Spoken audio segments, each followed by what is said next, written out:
Okay. Welcome to this edition of Union Yes Iowa podcast sponsored by the Iowa Federation of Labor, AFL-CIO. Today we are talking with Iowa State Senator Pam Jochum about the proposed Senate resolution calling for a convention of the states under the U.S. Constitution to propose amendments on fiscal restraints and other limits on the federal government. If this bill were to pass, it would make Iowa the 28th of the required 34 states needed to call for a constitutional convention. The last constitutional convention held in this country was in 1787, where the Constitution was created. Here in Iowa, Senate Joint Resolution 8 is going to come out of committee today, we assume, and it appears to be headed for the Senate floor. The House passed a similar resolution last year. Senator Jochum, thank you for doing this interview today. So please tell us about Senate Joint Resolution 8, where it is, and why you're not in favor of it. Well, thank you for having me today. And there are several reasons that I am opposed. But yes, it does go to the State Government Committee this afternoon. And it's finally on the docket. I wish it wasn't. And here's the reason why. You mentioned earlier that the last time we had a convention of this type was 1787. Obviously, through the years, we've amended the Constitution, but in a very different way. Congress passed amendments like giving women the right to vote, the 19th Amendment to the United States Constitution. And that, of course, went back to the states, 38 states ratified it, and it became an amendment to the United States Constitution. This particular resolution is very different. It's using a different part of Article 5 of our U.S. Constitution that says that there will be a convention of the states and that they, in turn, could rewrite the Constitution and then send it back to the states, or they could do a referendum. So here's the problem. When you do this type of a convention, there are no rules in place whatsoever on how you select the delegates to this convention from each state. Does each state get one vote? Is it based on population of the states? There's no guidance and no limits on how far the agenda can actually go at this convention. So right now this resolution says that we're going to rein in the jurisdiction of the federal government. In my humble opinion, that's wide open. If you're going to rein in the jurisdiction of the federal government. And then, of course, we've had legal scholars that have weighed in on the issue through the years and have said, whoa, not a constitutional convention of the states. We are asking for absolute havoc if we do that. To government, our Constitution is like the Bible is to religion. It is the basic premise and foundation of our liberties and our freedoms. And it has served our nation well through over 200 years, through economic bad times, through wars, through civil unrest, and it has kept this nation together, whole, and our liberties and freedoms pretty much intact. It is the longest living constitution on the face of the earth. No other country has had a document like this last this many years and guarantee us the rights that we enjoy in this country.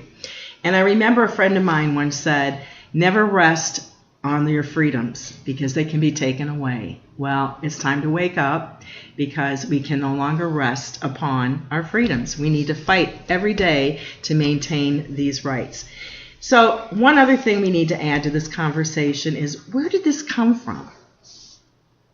And it came from none other than the billionaire Koch brothers organization called ALEC, the American Legislative Exchange Council. The resolution that we will be looking at in the State Government Committee is almost word for word from the ALEC model resolution.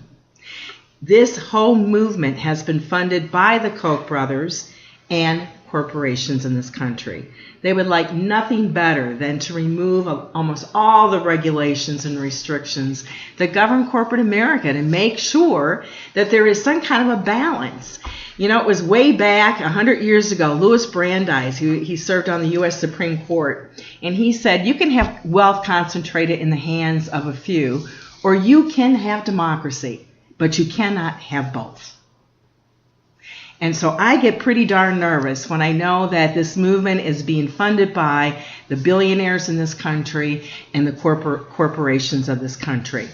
There will be a rally here today at the Capitol that is being organized by Mark Meckler from California. Mark was one of the co-founders of the Tea Party Patriots, and he is now the director of this group called Self-Governance. And they're here, of course, to lobby all of us today for passage of this resolution so that we can go into a convention. Again, there are no rules governing how we select delegates. There is nothing limiting the actual agenda. There is no body that actually has any oversight over this, not the courts, no one.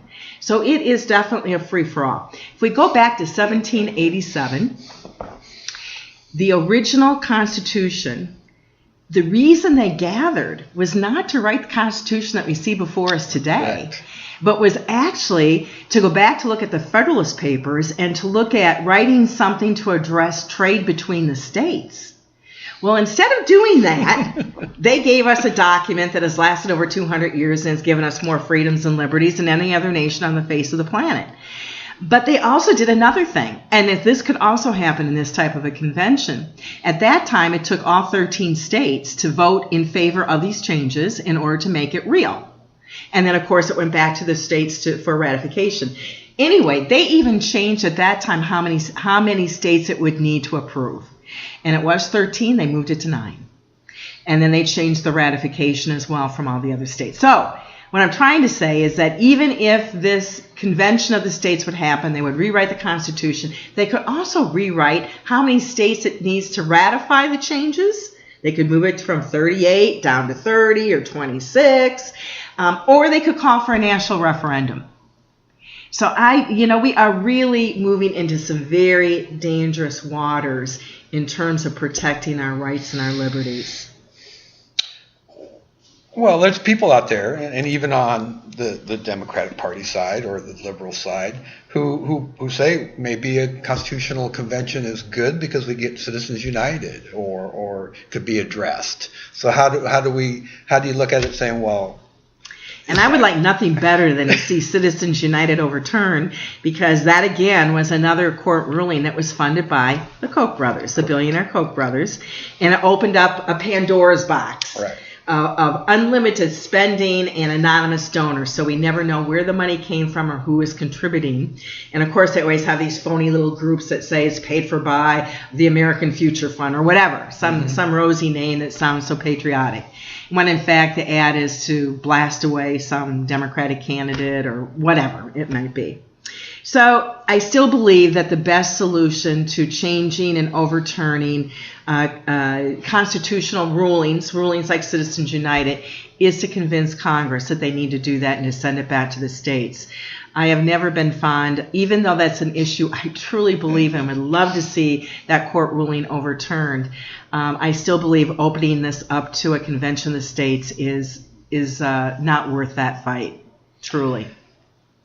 So if there's no rules, there's no rules, and there's no limit to the agenda. This actually happens, and we would send, the way I understand, one person, or is that still not part of the rules? Well, it's not part of the rules. But when I asked Senator Schultz, who's going to be floor managing this, how he never told me how he would select delegates, but he told me every state would get one vote. Oh, okay. And so then I said, well, Senator, okay. 18% of the population lives in 26 states. So what you're basically saying is that 18% of the population could decide on what our Constitution needs to look like rather than a majority of the delegates. And he said, yeah, that's right. Okay, and this is one of those questions that I don't know the answer, but if I understood it correctly, if this happens, does this mean that everything in the Constitution is open for changing? To my understanding, it would be. When you say you're going to rein in the jurisdiction of the federal government, I think it opens the Constitution up. There is no guidance whatsoever on setting that agenda. Truly, there's nothing there. There was never a process put in place by the founders, our forefathers, on how this would all work. Even our forefathers said, I'm not sure why they included this in Article 5, because several of them spoke very eloquently on what havoc this could play, because interest groups, special interest groups and others would have incredible influence over what the actual document may end up looking like. So it ought to make all of us a little nervous when you know that billionaires and large corporations are funding this. We are living right now, unfortunately, in a very hyper-partisan environment with just hundreds of millions of corporate dollars flowing into the political system. So it is not a stretch at all to think that they're not going to have heavy pressure and influence on what this new document may look like. So First Amendment could be addressed. I mean, any free speech. Sure, free speech, all your right to, all this stuff separation could be, of church and basically state on opens the door. religion. We could decide that we're going to establish a national religion, which we have said, no way, Jose. This is a country where anyone can practice their faith, whatever it is, freely, without persecution. Because our founders came from countries where they were indeed persecuted if they disagreed with the state's church. And so they said, no, this new country is not going to do that. And so anyway, yes, we have many, many freedoms that we enjoy and could very well be up for grabs. Very scary. So let's say it passes the Senate. And maybe we just want to have white men who own property be able to vote again. That sounds vaguely familiar. Well, I believe that's how we started out. Yeah. And then we expanded it through the years. That, you know, it says that our role or our goal is to form a more perfect union. And we have been struggling through that journey of creating that more perfect union for for over 2 centuries now. And we slowly but surely get there. Sometimes I feel like we took a step forward and 2 back. But this is going to turn the whole thing upside down. And not one that I want to do. Very good. So if it passes out of committee, goes to the Senate floor and passes, gets to the governor's desk and is signed, then what happens then? To my understanding, a joint resolution does not need the governor's signature. Okay. So once 34 states have adopted this resolution, it would be sent to Congress. And Congress has no choice. Under the Constitution, if 34 states call for a convention of states, the Congress has to call it. So the public doesn't get a say other than the fact that we've elected the people here to vote on this. Correct. So you guys can make this decision and that's it. If 34 state legislatures approve this resolution, Congress calls a constitutional convention. And I'm not sure who writes the rules. I'm not sure who writes the agenda. I don't know if they're going to change the ratification process. And nobody, including the courts, has any clear authority over a convention. So we'll be breaking new ground. Is this a typical process for even a single issue? No, we have never done this before. Okay, but a single issue has to go through twice. Well, that would be in the state of Iowa. If we were going to amend our state constitution. It goes through 2 different general assemblies, and then it goes to the voter. But at the national level, to do the U.S. Constitution, there's 2 ways to do that. One, Congress can write a constitutional amendment. It's an amendment. It's a specific one-item thing. Right. And then it goes to the states, and if 34 states adopt it, then it becomes an amendment to the U.S. Constitution. This isn't talking about a single amendment. This is talking about reining in the jurisdiction of the federal government, and that it's a convention of the 50 states with no rules in place on how to govern that process and make that decision or how to set the agenda. So it's plowing all new ground. A real Pandora's box. Yes, it is a Pandora's box. So each state was, okay, you explained that. It's kind of got me a shock here of how bad this, I mean, I realized it was not good. I didn't realize it was this bad. Mm-hmm. You have anything else that you want to make some last comments? Just really, you know what? I have learned through my years of being involved in politics, whether it was working on campaigns or now as an elected official, that we really do have a lot of power that we often overlook, and that's using the power of your voice and the power of your feet at the ballot box. So I am encouraging everyone who's listening to speak up. Do not be afraid to do that. They really can make a difference. And the most important difference you can make is make sure you cast your vote next November in every election cycle.